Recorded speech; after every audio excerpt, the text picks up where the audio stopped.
And next, we will have a session from a ketogenic coach as well. Her name is Julie Mokhtar. So I guess you guys can stay tuned for that as well with the food demo. So yeah, we can proceed. I think Miss Julie is in the session. Everyone can also say hi.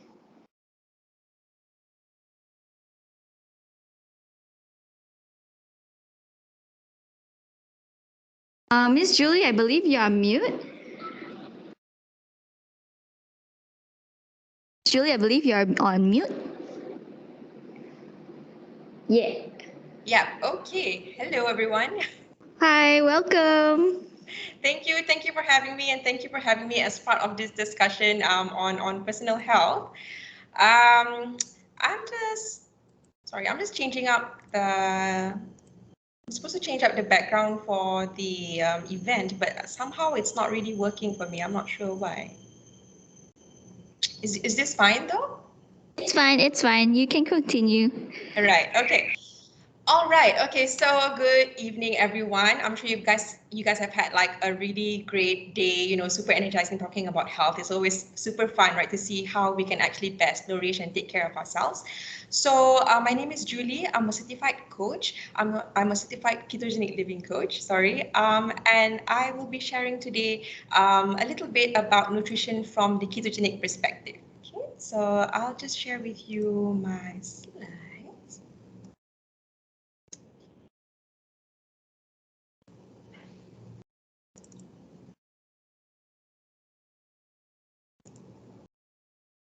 Right. Okay, can everyone comfortably see the slides? Yes? Yep, can. Okay, awesome. Okay, so today basically we will be discussing a little bit about nutrition on the ketogenic side of things. I'm sure we've probably heard some people who have tried the keto diet, or we ourselves have tried the keto diet, and perhaps we just like to understand a little bit more about the mechanisms of this diet. So basically, we'll just be taking a look a little bit about what this is all about. So ultimately, we'll go back to the golden advice for weight loss, for nutrition. When we talk about eating healthy or when we talk about losing weight, there is always that first advice that we always get, right? So no matter who we speak to, like this is usually the go-to advice, and that is to eat less and move more. And the whole idea of this is basically it's a calories in, calories out sort of theory, right? And while there's some soundness to it, I think a lot of us tend to get a little bit hesitant when we get this advice because for most of us, like, when we want to lose weight, maybe we put on like the quarantine 15 and we decide that, oh shucks, okay, I really got to lose some weight. And we're told this advice, we tend to get a little bit hesitant because we're always wondering whether it actually works. So for a lot of us, we've actually tried this whole like eating less thing, right? And then we watch our calories so diligently, but at the end of the day, we feel so tired. It's like, why do I feel so fatigued? Why do I need like copious amounts of coffee just to get through the day? And why am I watching my food like really, really strictly? But when I go to the doctor and check my test results, they do not look great. Why is my HbA1c all over the place? Why do I have high HSCRP levels, right? Why am I inflamed? So these are some of the questions that's always at the back of our heads. And I think the most frustrating thing is why do we end up putting back on whatever weight that we've managed to lose with this way of eating? So is it a question of discipline? Is it that we're not disciplined? Most of the time we are. When we set ourselves to do this sort of way of eating, usually we do follow it to a T. Is it just a matter of a certain population? Is it just Malaysians that this doesn't work for? Not really. I mean, if that was the case, then we wouldn't be seeing obesity rates tripling since 1975. And we know that obesity is basically a huge issue that we're facing right now. So it begs the question of whether there's more to this advice that we need to look into. So if we were to look at the eat less, move more concept, a lot of it is focused on quantity.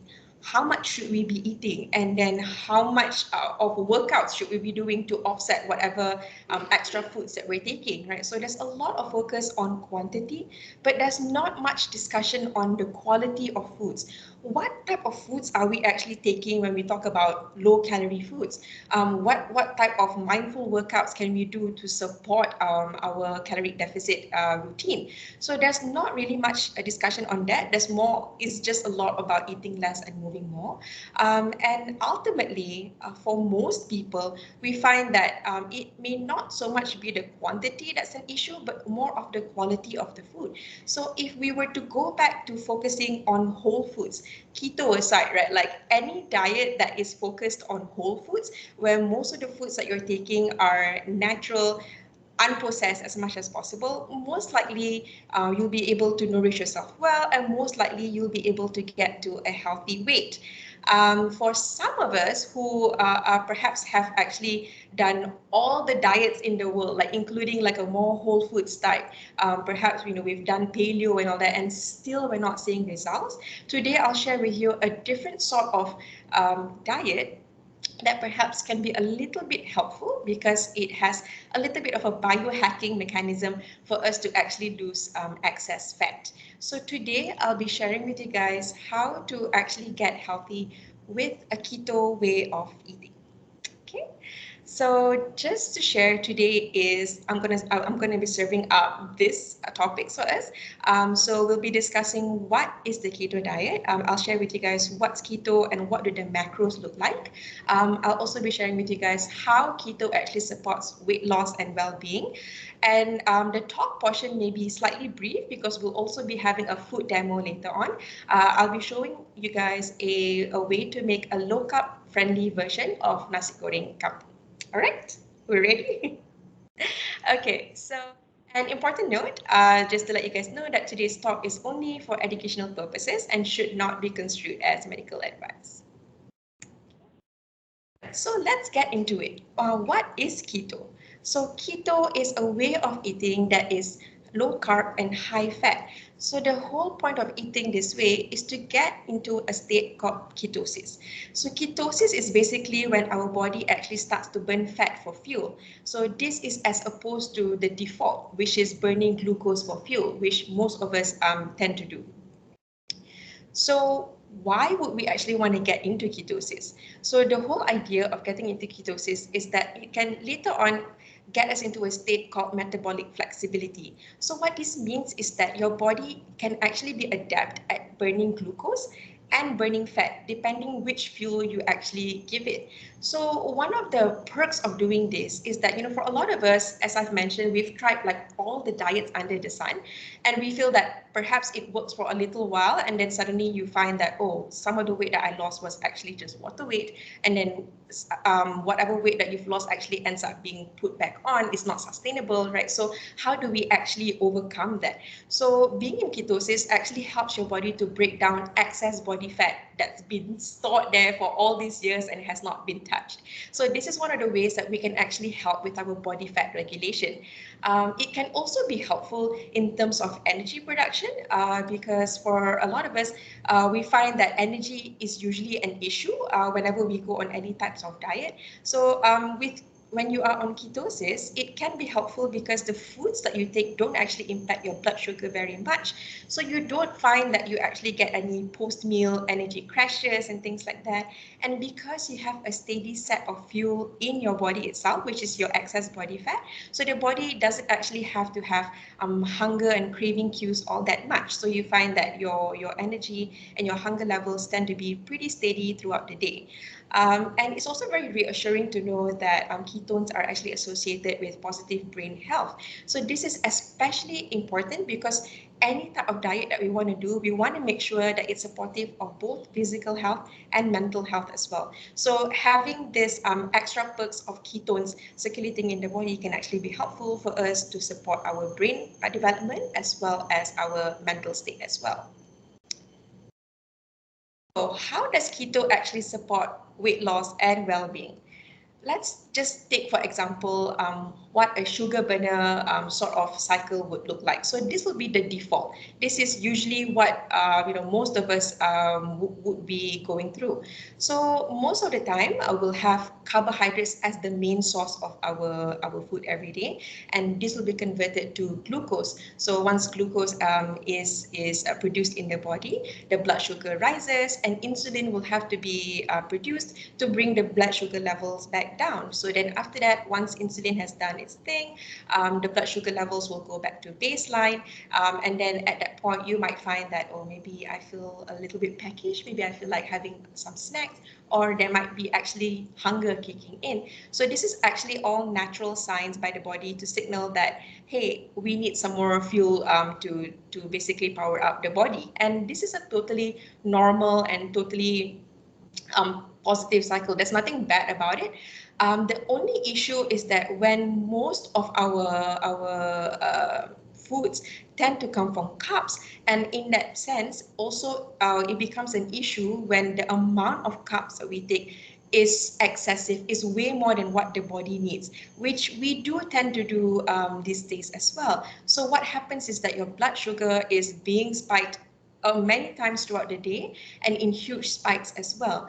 And you'll find that this is actually a way for the body to have its insulin sensitivity pretty much impaired because it's just being triggered too many times and in too high amounts every day. So this is actually what leads to a condition called insulin resistance.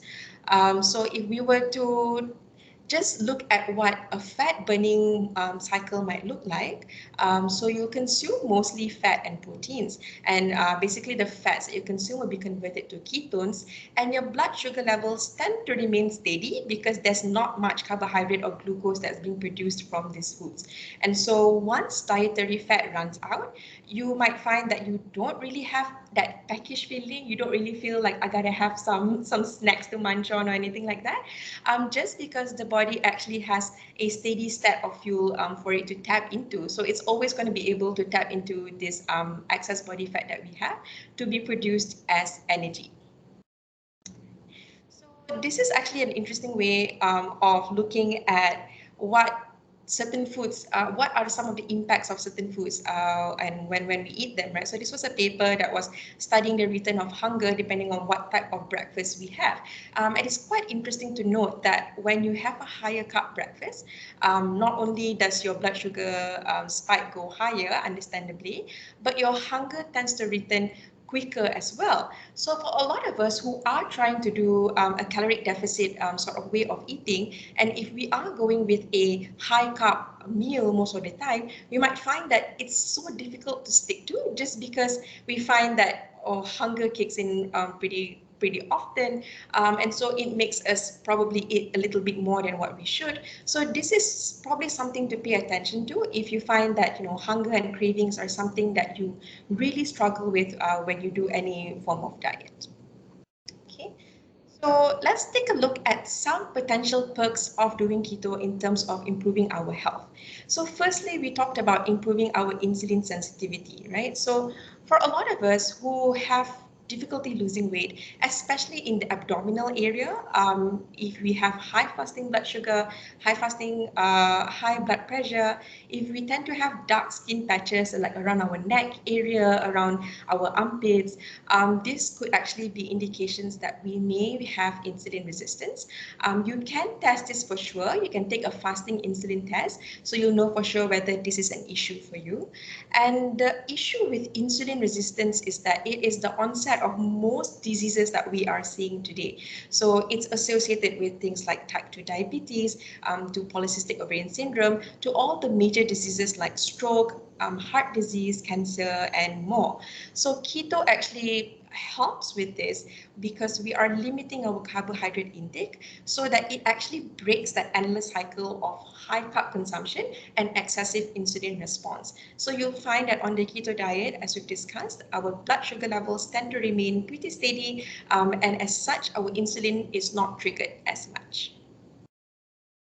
So this is actually quite reassuring also to see like a lot of studies being conducted on a low carb way of eating. And this study was actually conducted on obese type 2 diabetes patients, of which insulin sensitivity is of course a really, really important thing for them.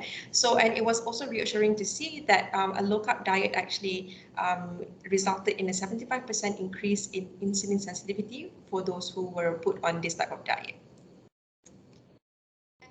The second perk of going keto is to address chronic inflammation. So insulin resistance, chronic inflammation, these are like two of the biggest health issues that we're seeing today. So you may have chronic inflammation if you are prone to having joint pains, if you are always tired, if you have digestive issues where you always have indigestion, or you are always having a lot of diarrhea or constipation, things like that. If you are prone to having low moods, if you have some other issues like depression and anxiety, this could all also be rooted in chronic inflammation as well. So you can test for sure. You can take a HSCRP test when you go for your checkup next, and then you can test for sure to see what your inflammation levels are. Okay. And some complications that can arise from this is, as we discussed, our inflammatory bowel disease. It can even progress to things like Alzheimer's disease affecting our brain, PCOS, as you mentioned, also all the major diseases as well. So how keto can help is that when you do keto right, by right, I mean that we are focusing on whole foods when we do keto. This actually limits the amount of inflammatory foods that we could be taking. So this is most types of sugar, industrialized vegetable oils, trans fats, and more. So this was a study that was conducted on type 2 diabetes patients, conducted in 2014, and it's also reassuring to see that those who were put on the low carb group actually saw a much greater reduction in their inflammation markers. So the big question also is always, what do you actually eat on keto, right? So on keto, we focus a lot on natural heat stable fats. So basically the whole idea is to go back to what our nenek moyang would eat, what our ancestors used to eat. None of all these processed foods that we've been told is healthy for us today. It's more about going back to basics, and going back to foods that are as unprocessed as possible. So when we talk about natural heat stable fats, we're talking about things like grass-fed butter, grass-fed ghee. We're talking about organic coconut oil, even things like tallow and lard, because these oils are saturated and they are stable and they will not denature when you cook it. So that's the problem with some vegetable oils that we see, because it's unstable. So the moment that you cook it, or the moment you expose it to oxygen or to air, it's already being denatured. That goes into your body to form inflammation, and that's not great. So that's why we choose more stable and heat stable fats for keto.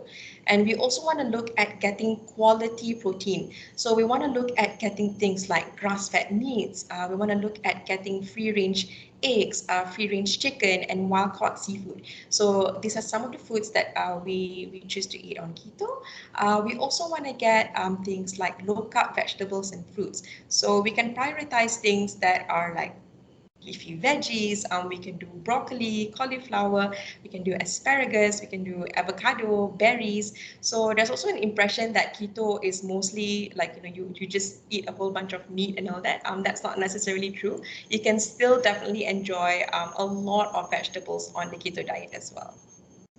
So what do we actually limit on the keto diet? So of course, the one of the main goals is to get into ketosis. So we want to limit foods that may prevent our ability to actually get into ketosis. So sugar and most sweeteners are off limits on keto. We usually don't take that. And it doesn't matter whether it's a healthier form of sugar or anything like that. It could be, things like white sugar is clearly not taken, but even like, the healthier ones like honey, maple syrup. These are all usually skipped on keto as well. We also don't really take things like high carb grains, veggies, and fruits. So this could be your rice, potato, noodles, pasta, all your high carb fruits, vegetables like potatoes, sweet potatoes, things like that. And of course, ideally, we would want to limit processed foods as well, whether or not they are low carb. Okay. So I've actually included the full keto food chart for you in this ebook. Later on, the organizer will be emailing you a complimentary copy, just so that it's easier for you to refer to when it comes to what you can and shouldn't really be eating when you're on keto. Okay. So when we look at the food list that we presented, right, it seems very Western. I think a lot of people will be like, oh my God, I don't think I could eat like steak and salmon every day, right? So how do I go keto if I cannot live without nasi? Okay, so that's kind of what I do. So basically, because I mean, I'm Malaysian as well, I need all my flavorful foods. And basically what we're going to do in this food demo is we're going to be looking at how we can actually make a low carb version of nasi goreng kampung. So yeah, this is what we're going to be looking at. Just give me a little time, just about 2 minutes, just for me to set up the camera and make sure everything's okay. Okay.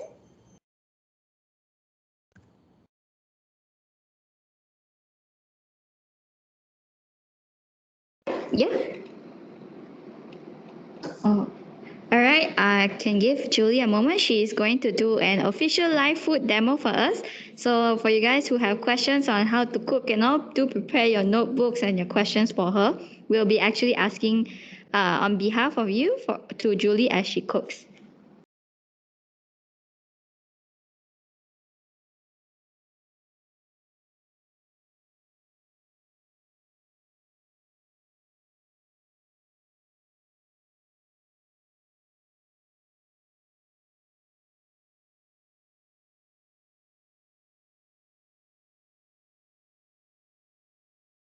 Okay, all right. Can you guys see me?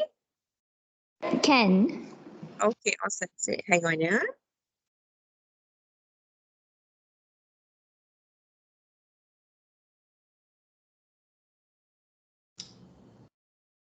Yeah, okay. I think we'll basically just get it started. Hopefully this is a comfortable view for you. It's a bit weird giving a food demo online, but well, we gotta do what we gotta do. So basically, I'll be showing you guys how to make low carb nasi goreng kampung. So firstly, I'm going to show you guys what is used as a replacement for the nasi, because understandably we're not going to be eating nasi on keto. So what I've done is basically, okay, so you'll see that this is actually cauliflower. So it's actually just been cut into like little florets. So what we're going to do is we're just going to pulse this a little bit and make it into a rice sort of texture.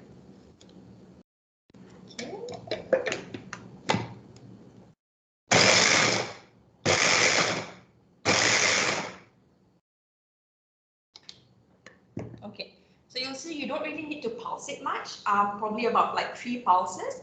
But the whole idea is that it's just going to get into like a rice-like texture. And if you're going to do like a nasi goreng sort of thing, I think this texture works really well. But of course, if you prefer it finer, you can still do it a little bit finer as well.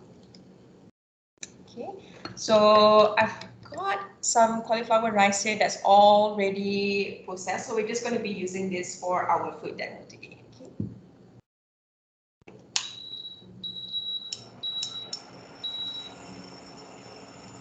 Okay, so I'm going to start off. Let me just show you guys. Okay, so I've got this paste for nasi goreng kampung here. Basically, what I'm using is just this. Very, very simple ingredients. So you've got your green chili, you've got some bawang, you've got some garlic, and then you've also got some belacan. So roughly, if I'm going to make this for a 2-person serving, you can use about 2 green chilies. This one is like super short, so I'm just putting 3 here. You can use 1 large bawang merah, bawang besar. You can use 3 cloves of garlic, and you can use about a teaspoon of belacan. Okay, so you can just blend all of that to make your nasi goreng paste. Okay, so we'll be using this to cook our rice later. In terms of the oil that is used, I'm actually going to use coconut oil. So you have an option whether you want to use coconut oil, you want to do butter, you want to do ghee, you want to do tallow or lard, all of these are fine. Okay. I think the pan is quite warm, so go in and add oil.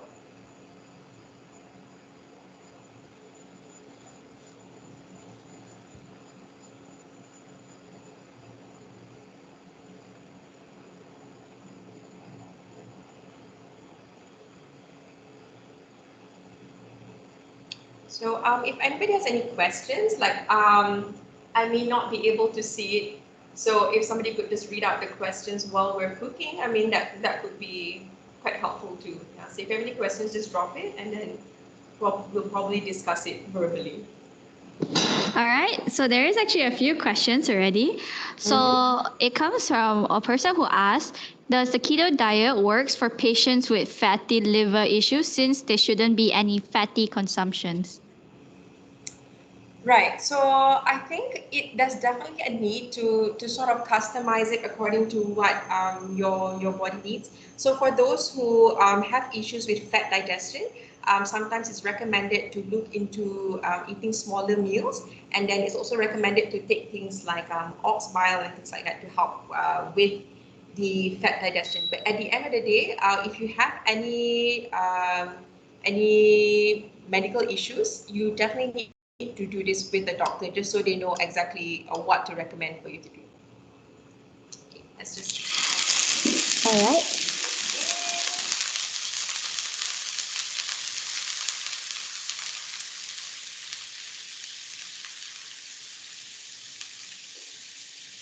So it's just a matter of sauteing it until it gets nice and dark, and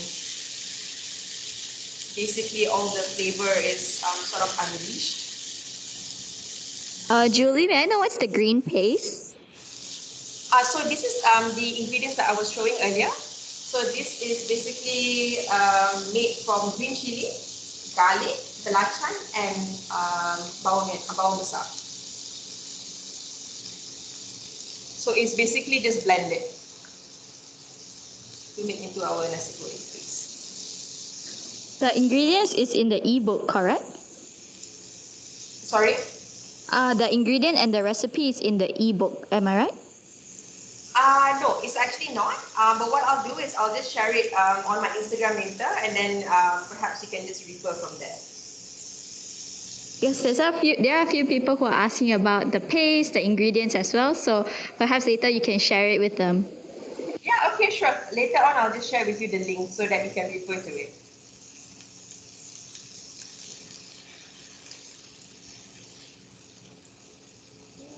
So with keto Malaysian style cooking, I think most of the things can actually remain about the same. It's just that of course we are replacing the rice and the noodles and all that. When it comes to things like this, like the paste, you do want to make sure that you're not like overusing onions and garlics and all that, because they do have some amount of carbs. So that's just one thing to take note of if you are planning to get into ketosis.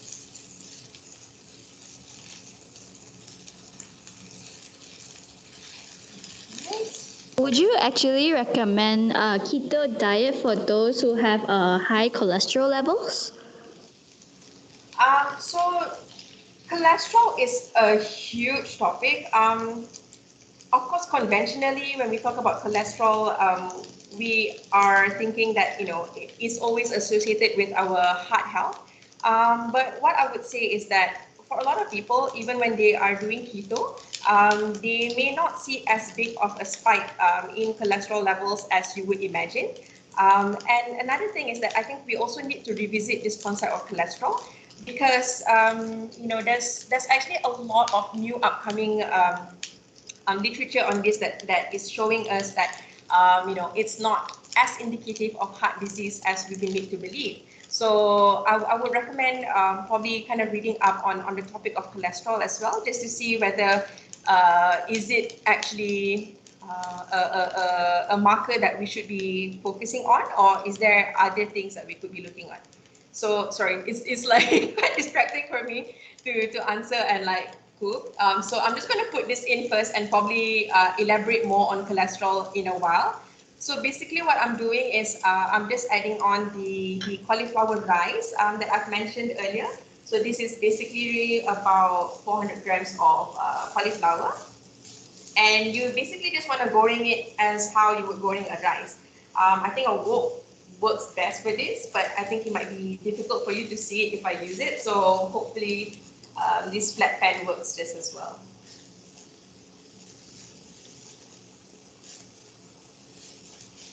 Right, so while I'm doing this, I think just continuing on a little bit about cholesterol, right? So when it comes to cholesterol, I think if we are worried about indications of heart disease, right? And if we do already have high cholesterol levels, I think we could also be looking at other markers like in your inflammation markers. What does our HSCRP look like? And if you are also worried about cholesterol, we can take it further and ask for a coronary artery calcium scan. So basically, for a lot of people who have high levels of cholesterol, if they are doing keto diet, they find that once they do a calcification test to check their arteries, they don't actually have any plaques or calcification that's happening. So it of course depends on what type of cholesterol that you have. So I would definitely suggest kind of diving a little bit deeper on this cholesterol marker that you have, and to see whether is it actually related to heart disease for you or not.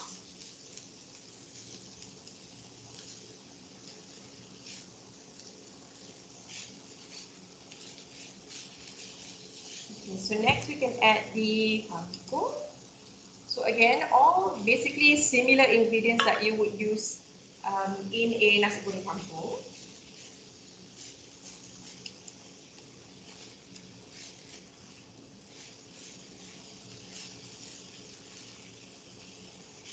And later on, we'll be adding some ikan bilis just to kind of complete that nasi goreng kampung sort of taste.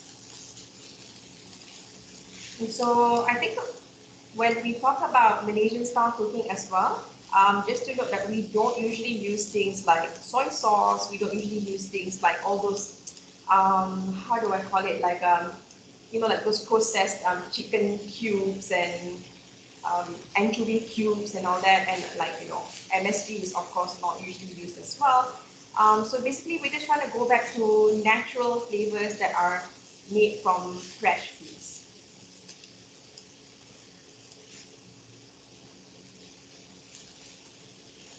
So we are mostly done. We just have to add our anchovies. Okay. So this is basically ikan bilis that I've already fried. So we'll just add this in here.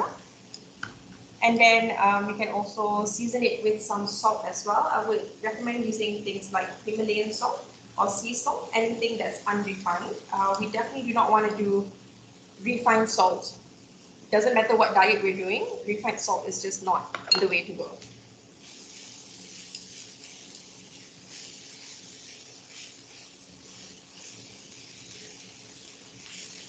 So the question is, can we replace the cauliflower with quinoa? So quinoa does have its health properties, but for the keto diet purposes, it would not be suitable because quinoa carb content is a little bit too high to be consumed on keto.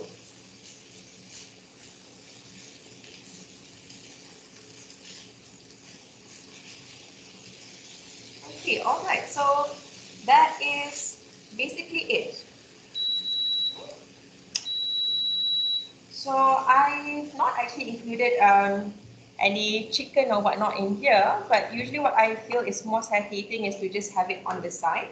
So basically, you can just have this either with some telur mata, you can have this with a side of fried chicken. It's up to you really, like how you feel would be a nice way to actually enjoy this dish.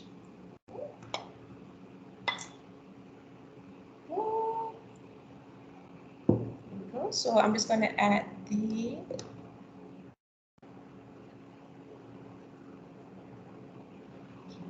chicken here. Just going to top it with a little bit of anchovies, and yeah. So we are basically done with our nasi goreng kampung low carb style.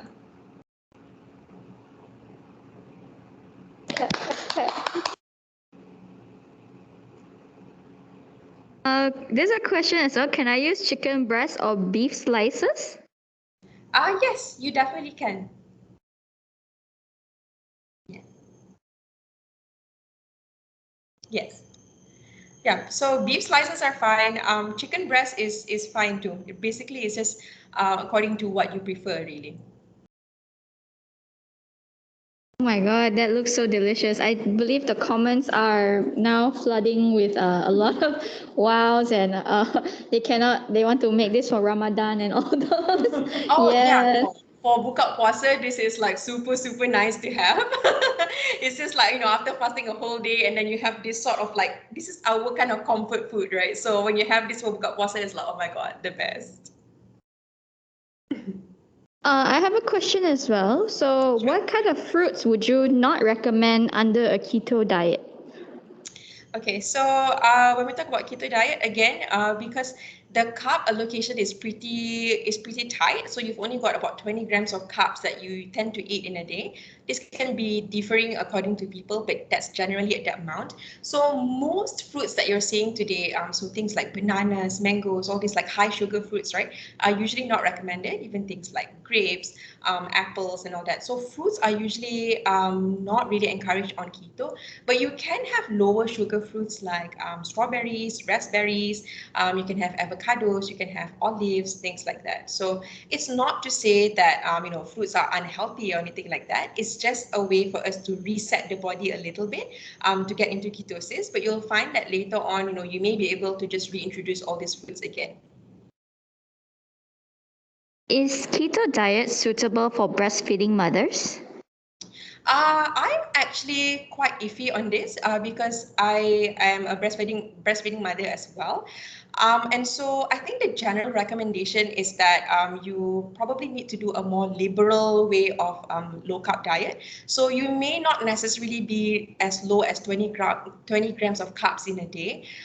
For me personally, I would go for more about 50 grams of carbs. But I will say that anecdotally, like some people share that they do practically zero carb while breastfeeding and they're fine.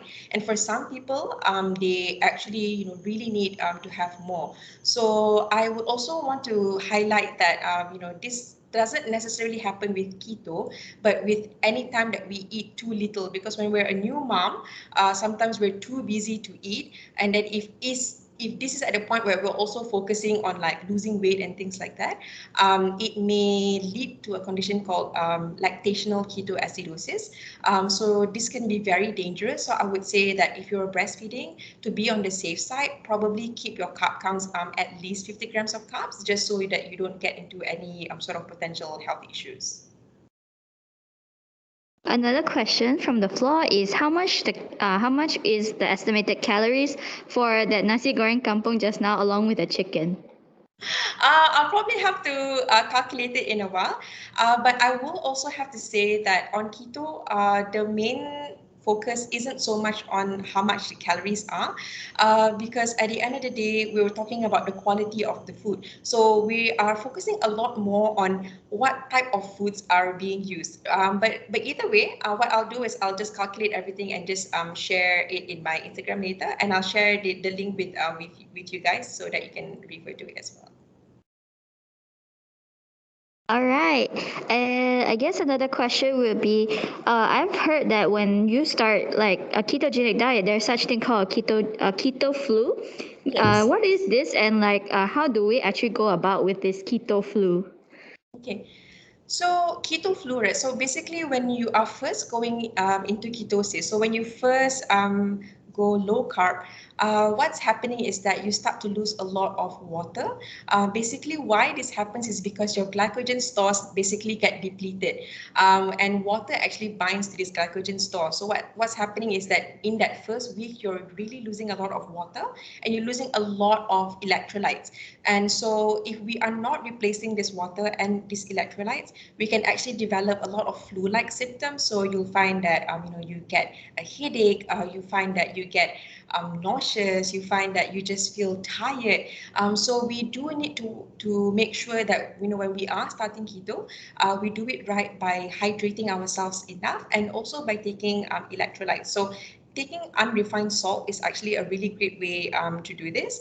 And I would also recommend doing things like bone broth. So bone broth is like a staple on keto. It can be very helpful for you to get hydrated and also to get all the electrolytes as well. A person has asked as well, can keto burden my kidney? How can I avoid kidney stones with keto? Right. Well, kidney stones. Actually, if we are looking, okay, because a lot of what is being discussed in health today is quite, I would say, how do I put this properly? I would say that I think we are always thinking that when it comes to kidney stones or kidney health and all that, it's always to do with protein and with fat and all that. But sometimes it could also be the result of taking all this thought to be healthier sort of foods. So it could be things like industrialized vegetable oils. It could be things like trans fats that we're taking. So I would say that at the end of the day, before we decide like whatever diet to get on, we should at least remove this from our diets first and go back to a whole foods sort of eating. And if we find that the protein intake that we're taking is actually affecting our kidney health, then there's probably a need for us to kind of dial it back down just to make sure that it is not burdening us more than it should. Yeah. So before doing keto, you can actually use the keto macros calculator. So you can add in what your details are so that you can get a suggestion of how much fat, how much protein, and how much carbs you should be taking according to your own profile. So you can actually just Google for a keto calculator to see what that could look like for you. Wow, a keto macros calculator, you say, is it? Right. Yes, that's it. All right.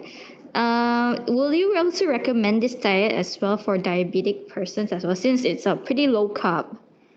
Right. So actually, it's quite exciting to see that there's actually a low carb Malaysian group when it comes to doing keto for diabetes, and there's actually been quite a lot of resounding results. And again, I mean, because we don't really know for sure, what the issue is from one person to the other. So of course, you must be doing this with a doctor, especially if you have type 1 diabetes, because you can also go into a state of ketoacidosis. So it can be very dangerous if you're doing this yourself if you have type 1 diabetes. So definitely do it with a doctor. For a lot of people who have type 2 diabetes, it can be helpful. But again, if you're on medication, you need to highlight to your doctor, okay, this is what I'm going to be trying out.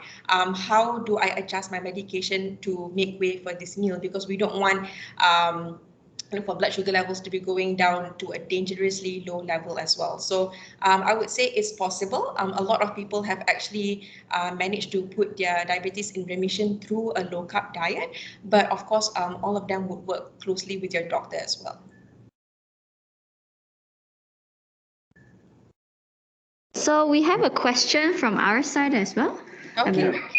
So, Miss Julie, so just wanted to ask you, right, just now, two questions. One is there any other sustainable alternatives for the cauliflower rice? Another one is, let's say busy working people, instead of cooking by ourselves, like for food choices outside in the market, what would you suggest? Right. So the first one was an alternative to cauliflower, was it? That's right. Right. Well, there are a lot of products available these days. Like I said, like people get super, super creative. So there's another thing that you could look into that's called konjac rice. So it's basically made from the konjac yam, and it is very low in carbs. So basically, you can fry it up just like rice. I would say the taste does, you have to kind of get used to it because the texture is pretty, how would I say it? It's pretty chewy. I personally would prefer things like cauliflower because it absorbs the flavoring better. But if you're not a fan of cauliflower, if you're just not you don't tolerate it well, then you may look at konjac rice to see if that's helpful. Another thing is eating out on keto. I would say that it's a little bit tough to be able to do that. I mean, people do it. I mean, I myself do it sometimes, but we also just have to keep in mind that, the type of oils that I use are probably not going to be great. And sometimes we don't know what sort of seasonings that I use. There's probably, soy sauce, or there's probably all sorts of things that has sugar and other sort of sweeteners in it. But if we, are planning to make this a bit more realistic, I think some options we could look at is going for Japanese. So Japanese, you could do sashimi, you could do, the grilled fish. If you are going to an Arabic restaurant, maybe you could ask for the grilled meat platters. If you are, in a particularly hungry mood, you could even go for things like shabu shabu, where you can have like those unseasoned shabu shabu meat slices that you can have with soup and whatnot. Thank you so much for that. I think we have one last question from the floor. All right. So, what are your thoughts on sugar alternatives such as stevia, allulose, and monk sugar? Right. Okay. So I would say they can be helpful if your main goal is to keep your blood sugar levels stable. So they don't generally impact your blood sugar very much. So I think that can be helpful. But again, it's always important to read the label because sometimes they say stevia, but then like there's like a whole bunch of other artificial sweeteners that are in there. So perhaps just kind of just check the label just to make sure they're okay. Monk fruit and allulose, yeah, most of the time they are fine. But the thing with monk fruit, if you're eating like the actual fruit, I think most likely there's not much of an issue. But there's a popular brand of monk fruit sweetener that's used on keto, which is blended with erythritol. And this, for some people, can cause some digestive discomfort. So if you find that, every time you take it, you need to run to the toilet or anything like that, maybe it's not really a great option for you. Right, thank you so much. Yes, thank you so much for the lovely session as well. Really enjoy your cooking. We're very excited to see. Perhaps maybe you can share with us what is your Instagram so that they can find out what is the recipe and the ingredients. Okay, sure. So you can just head over to my Instagram at ketojules.my. I'll just ping it here, okay?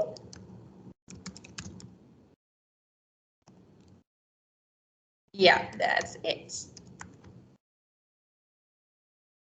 So I guess we will also be sharing as well the ebook to everyone else. Thank you again so much, Miss Julie, and for everyone else, I guess we can also give our last emoji sharing as well. Put some reactions into the chat box so that we can also give our thanks to Miss Julie for preparing a very, very lovely cooking session for us, along with a talk as well. And Thank you for having me.